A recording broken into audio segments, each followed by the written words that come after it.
பெண்கள் பாதுகாப்பு இல்லாத, சட்டம் ஒழுங்கு சரியில்லாத, போதைப் பொருள் அதிகமா இருக்கிற நம்ம தமிழ்நாட்டை நம்ம காப்பாத்தி ஆகணும். தமிழ்நாட்டை இப்படி ஒரு நிலைமைக்கு கொண்டு வந்தது யாருன்னு நான் சொல்லிதான் உங்களுக்கு தெரியணும்னு அவசியம் இல்ல. தீய சக்தி திமுக தான் காரணம். இப்படி ஒண்ணுத்துக்குமே உதவாத இப்படி ஒரு ஆட்சியை நடத்திட்டு விரைவில் விடை பெற போகும் ஸ்டாலின் சார் தான் காரணம். என்ன நடத்தினாங்க? ஆட்சி நடத்தினாங்களா இல்ல வேற ஏதாவது நடத்தினாங்களா? ஒரு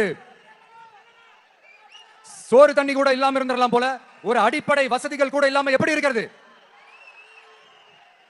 நம்ம பொம்பளை பிள்ளைங்களா ராத்திரில டாய்லெட் கூட போக முடியல. போயிட்டு வர கேப்ல என்ன நடந்துருமோ என்ன ஆயிடுமோ பதட்டத்தோட இருக்க வேண்டியதா இருக்கு. ஒரு பாட்டி வயசுல இருக்கிறவங்களுக்கு கூட பாதுகாப்பு இல்ல. ஒரு டீ கடையில நிம்மதியா டீ குடிக்க முடியல. போதையை போட்டு வந்து எல்லாரும் வெட்டிட்டு போயிடறானுங்க. இதெல்லாம் நாடா இல்ல காடா? இங்க கவர்மெண்ட் ஒண்ணு இருக்குதா இல்லையா? 5 வருஷம் போலீஸ் டிபார்ட்மெண்ட் கையில வச்சிருக்கிற ஸ்டாலின் சார்